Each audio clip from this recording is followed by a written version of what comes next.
On commence donc le premier cours de mécanique par les lois de Newton et on va voir dans un premier temps euh, le, la première notion, c'est le vecteur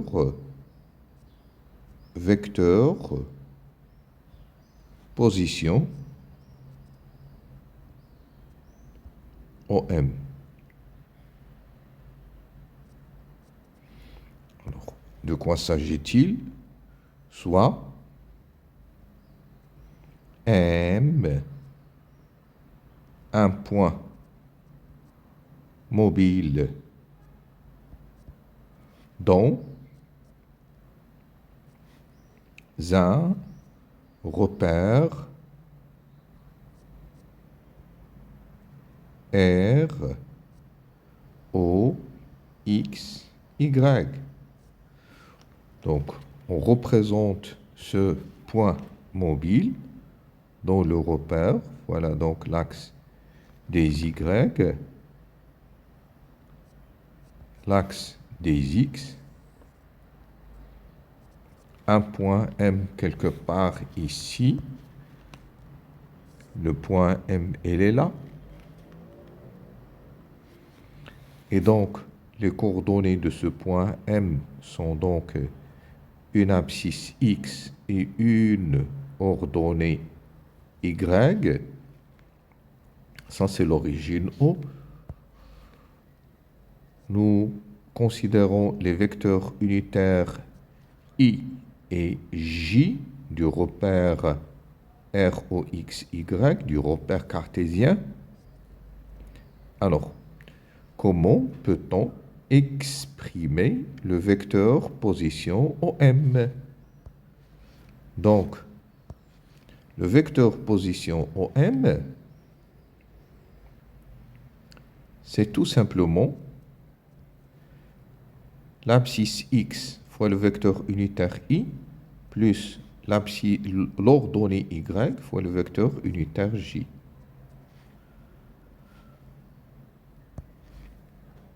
Voilà pour le vecteur position. À quoi sert donc ce vecteur position?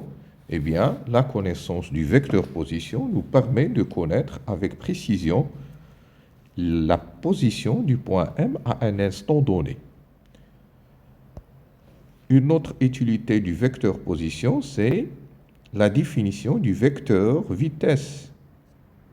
Vecteur vitesse du point M, du point mobile M. Alors, comment va-t-on définir ce vecteur vitesse? Le vecteur vitesse du point M, c'est tout simplement la dérivée du vecteur position par rapport au temps. La dérivée par rapport au temps du vecteur position. Relation très importante que l'on doit retenir. Alors, résultat de cette définition, c'est que on va dériver le vecteur position en considérant que c'est x fois i plus y fois j. Et donc, ça nous donne d de x sur d de t fois i plus d de y sur d de t fois j. Alors, on trouve que ces notations-là, d de x sur d de t, d de y sur d de t, ce sont des notations relativement encombrantes. Et on a inventé une écriture pour simplifier. On a inventé une écriture pour simplifier qui consiste à dire que d de x sur d de t, ce n'est autre que x point, et d de y sur d de t, ce n'est autre que y point. Et donc, au final, voilà notre vecteur vitesse. C'est donc x point fois i plus y point fois j. Le x point, c'est une composante, c'est la composante de la vitesse suivant l'axe des x. C'est vx fois i plus y point, eh bien c'est vy fois j. Et donc en termes de norme, la norme de vx, c'est-à-dire plutôt la norme de v, c'est-à-dire v sans le vecteur, c'est donc vx au carré plus vy au carré. Alors, en racine carrée, bien sûr. Alors, quelle est l'unité de la vitesse? C'est soit en mètres par seconde, soit, hein, c'est la même écriture, c'est équivalent, mètre, seconde moins 1. Alors, troisième notion, c'est le vecteur accélération. Accélération. Le vecteur accélération, A, du point M, c'est quoi? Eh bien, c'est tout simplement la dérivée, c'est la dérivée du vecteur vitesse. L'accélération du point M, c'est la dérivée du vecteur vitesse du point M à un instant, hein, la dérivée par rapport au temps. C'est également important comme relation. Ce sont les relations que l'on doit retenir, les piliers de la leçon. Et comme conséquence à cette définition, eh bien, on dérive par rapport au temps la vitesse v. Or, la vitesse v, on a dit que c'est x point fois i plus y point fois j. Je rappelle que i et j, ce sont des vecteurs constants, on ne les dérive pas. Donc on va dériver, si vous voulez, on va redériver x. On l'a dérivé une première fois, ça nous a donné x point, et une deuxième fois, hein, ça va nous donner, bien sûr, x 2 points, c'est-à-dire dériver 2 fois, x 2 points. C'est l'équivalent en mathématiques de f' et f seconde. Donc ça, c'est suivant le vecteur unitaire i, et c'est là, y seconde, ou bien y 2 points, suivant le vecteur unitaire j. Cela nous conduit directement à l'accélération a. En termes de vecteur, on peut l'écrire comme étant ax, avec bien sûr ax, ce n'est autre que x seconde, ax fois i, plus ay fois j. Et ax, ce n'est autre que x seconde fois i plus y seconde fois j. Pour la norme de l'accélération, eh bien, on va l'écrire de façon simplifiée sous cette forme. Il est égal donc à ax au carré plus ay au carré en racine carrée. Quelle est son unité dans le système international des unités? Eh bien, l'accélération, ça s'exprime en mètres par seconde au carré, ou bien mètres point seconde moins 2. Très bien, ça c'est pour l'accélération. Alors, un troisième point, plutôt une autre notion, c'est en fait, quatrième paragraphe, vecteur, ou plutôt le repère, repère de Freinet. Alors, repère de Freinet. Alors, c'est quoi ce repère de Freinet? Bien, repère de Freinet, c'est un repère dont l'origine est le point M, c'est un repère local, ayant deux vecteurs unitaires U et N. Alors, quand est-ce qu'on va utiliser ce repère-là? Eh bien, on va l'utiliser, ce repère de Freinet, utiliser principalement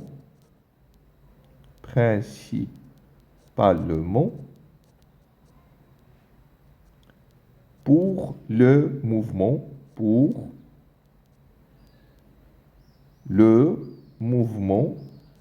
circulaire, pour le mouvement circulaire.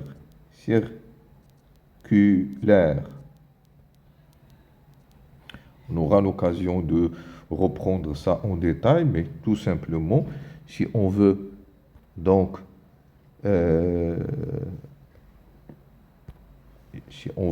juste voir c'est quoi le repère de Freinet, on doit considérer un mouvement circulaire. Voilà, je représente une trajectoire circulaire avec bien sûr une origine, un centre. Alors, c'est quoi le vecteur? C'est quoi le repère de Freinet? Si je considère le point M, il est là. Bien, le repère de Freinet, c'est un repère formé par ayant en fait, c'est un repère ayant deux vecteurs unitaires. Le vecteur unitaire U et le vecteur unitaire normal N, orienté vers le centre. Alors, dans ce repère-là, eh bien, l'accélération se présente comme ça. Hein. L'accélération, je peux la représenter comme ça. Je reprends. L'accélération, je peux la représenter comme ça. Hein. Donc, cette accélération possède en fait deux composantes. Une accélération normale et une accélération tangentielle. Voilà donc l'accélération normale. Il est orienté vers le centre et l'accélération tangentielle, comme son nom l'indique, il est dans le même sens que le mouvement. Il est tangente, l'accélération tangentielle, il est tangente au mouvement. Donc, on admet que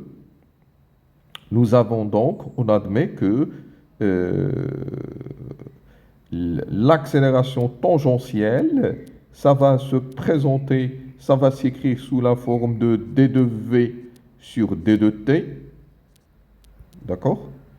Et l'accélération normale,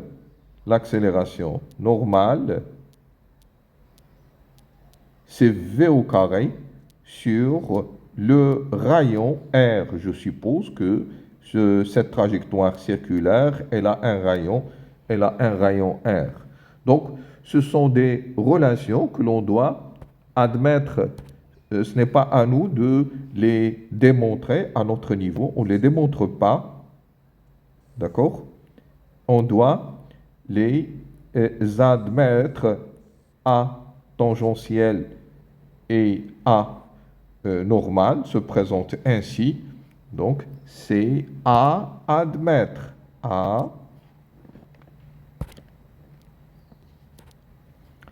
Donc, c'est à admettre.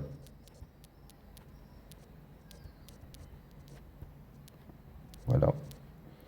Donc, en résumé, le repère de Freinet, il est fréquemment utilisé lorsqu'il s'agit d'un mouvement circulaire. Dans ce repère de Freinet, l'accélération possède deux composantes, une composante normale qu'on appelle l'accélération normale et une composante tangentielle qu'on appelle l'accélération tangentielle. On admet que pour l'accélération tangentielle, c'est d de v sur d de t, et pour l'accélération normale, c'est v au carré sur r. Voilà pour ce paragraphe. Alors, voyons maintenant un autre paragraphe qui parle de mouvement. Cinquièmement, on va parler de mouvement rectiligne uniformément varié. mouvement rectiligne, rectiligne,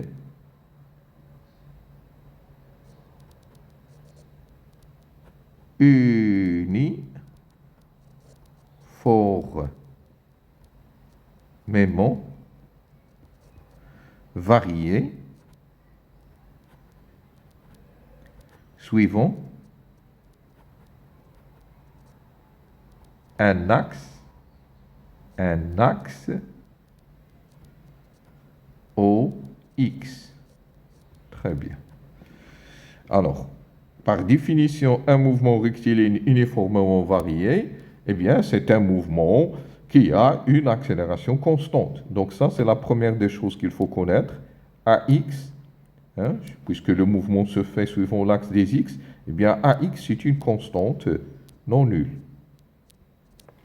Pour la vitesse, eh bien, c'est la primitive de AX. Ça va être donc AX fois T plus une constante qu'on va appeler V0x, telle que V0x, c'est quoi? C'est Vx lorsque t est égal à 0. Alors, pour x, c'est la primitive de Vx, hein?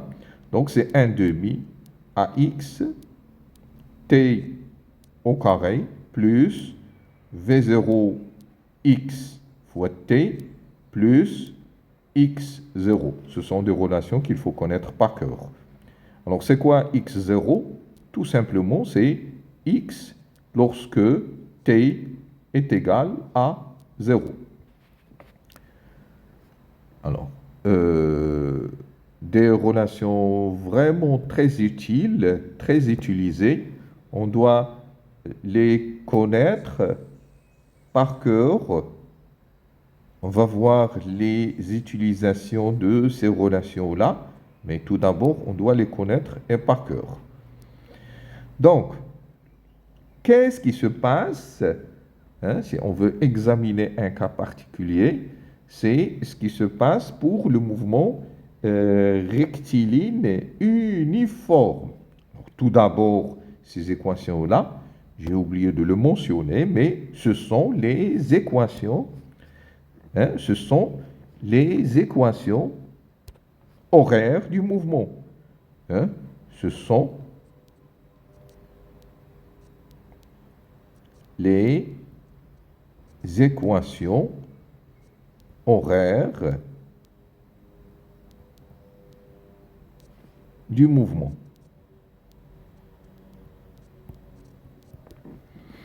Alors, cas particulier,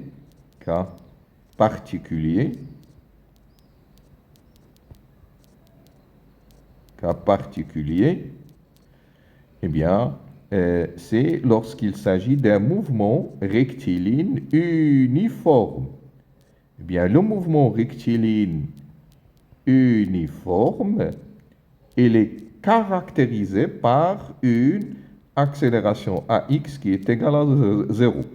Et par suite, la vitesse sera donc une constante, plutôt Vx c'est une constante, et x c'est en fait Vx fois t plus x0. C'est en fait cette relation-là, ou bien ce cas-là, que vous avez examiné lorsque vous étiez en tronc commun. Vous avez étudié principalement le mouvement rectiligne uniforme qui n'est qu'un cas particulier d'un mouvement rectiligne uniformément varié.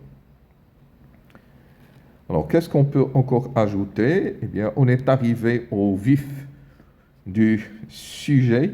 C'est en fait le titre de la leçon, les lois de Newton. Lois de Newton. Mais ce qui nous intéresse le plus dans ces lois de Newton, pour la classe de terminale, c'est principalement la deuxième loi de Newton. La deuxième loi de Newton.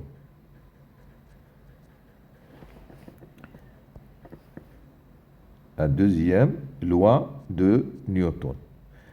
Alors, cette deuxième loi de Newton, qu'est-ce qu'il nous dit? Eh bien, il nous dit tout simplement que la somme des forces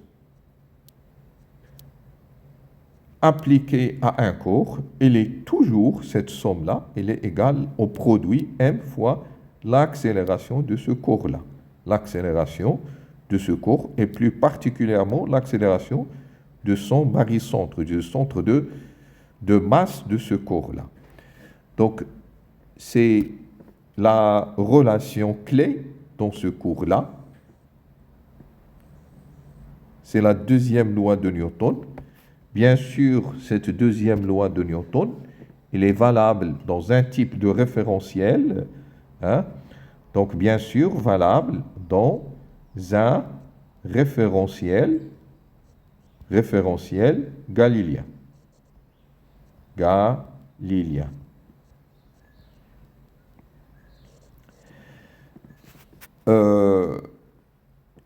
Juste une remarque, si le corps est en équilibre, si équilibre, eh bien, il n'y a pas de mouvement,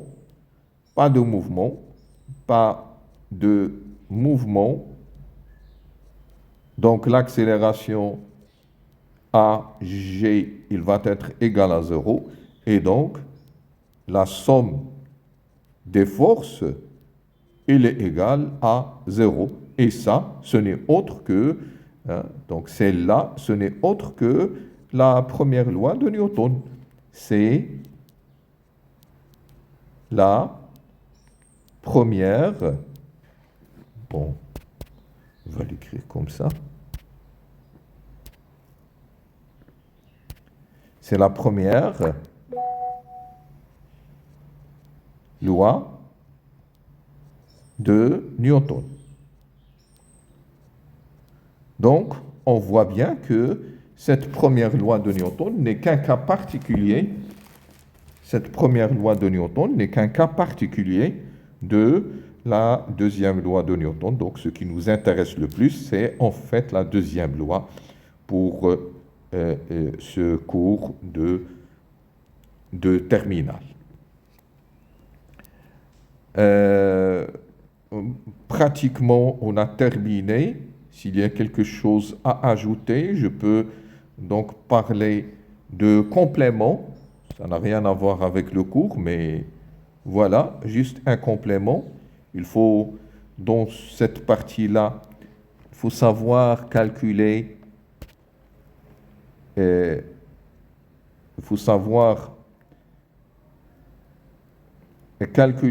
les cosinus et les sinus dans une situation donnée. Si je considère par exemple un triangle que voici, alors voilà, ça c'est l'angle alpha, ça c'est le côté A, le côté B, le côté C. Eh bien A, c'est en fait l'adjacent. C'est le côté adjacent pour l'angle alpha. B, c'est le côté opposé pour l'angle alpha. Et C, c'est en fait l'hypoténuse.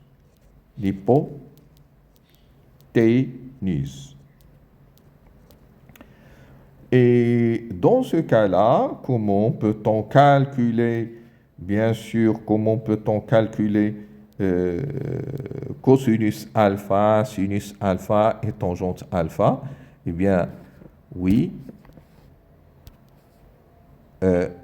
Cosinus alpha, il est donc égal à A sur B. Sinus alpha, attention, non, ce n'est pas sur B, non. Alors, c'est A sur C. Et sinus alpha, eh bien, c'est B sur C. Et tangente alpha, c'est B sur A. Voilà, donc pour ces relations-là que pour un élève de classe de terminale, eh bien, ce n'est pas acceptable de ne pas les connaître ou de les mélanger, hein. Alors, une autre chose qui pose problème à quelques élèves, c'est en fait, euh, les projections. Bien, les projections, c'est une chose que l'on doit parfaitement maîtriser. On aura souvent à faire des projections, impardonnable de faire des fautes là-dessus, d'accord? Et donc, les projections, je vais considérer un cas euh, très connu, très typique. Voilà. Donc, si je considère là, je considère un plan.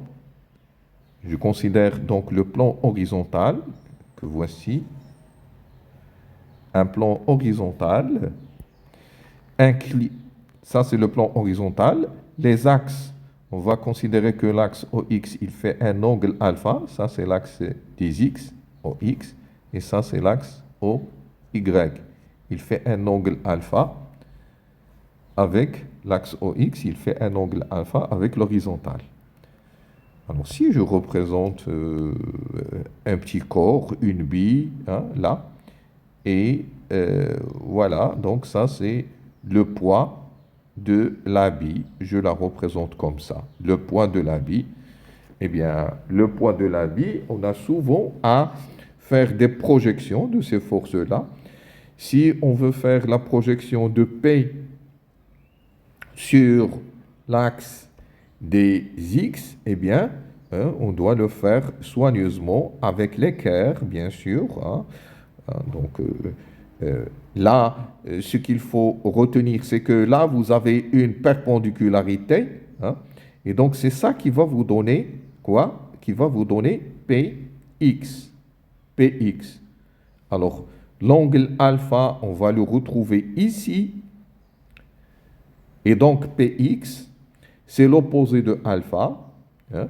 On va donc utiliser sinus alpha, qui est égal à Px, sinus alpha, qui est égal à Px sur P. Et par suite, Px est égal à P sinus alpha, c'est-à-dire Px, il est donc égal à mg,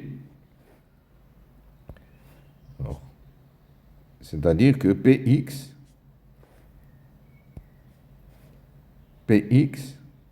il est égal à mg sinus alpha. C'est une situation très fréquemment rencontrée. Hein. Donc, on n'a pas le droit de faire des erreurs là-dessus. Alors, maintenant, pour PY, je projette P sur l'axe des Y. Encore une fois, là, je dois avoir une perpendicularité à ce niveau-là. Et donc, PY, elle est là. Ça, c'est PY. L'angle alpha, il est quelque part ici. Donc, PY, il représente l'adjacent de alpha. Donc, on va dire cosinus alpha. Il est égal à PY sur P. Et donc, PY est égal à P cosinus alpha. PY est égal à mg cosinus alpha. Et en examinant la figure, on voit bien que PY il est opposé à l'axe OY, donc il doit être négatif. Et par suite, je dois ajouter un signe moins ici. Pour que ça soit correct, eh bien, je vais ajouter le signe moins partout. Voilà donc les deux composantes de P, c'est-à-dire la projection de P sur l'axe des X et sur l'axe des Y. Voilà, on arrête là. Peut-être qu'on aura l'occasion de faire une autre vidéo.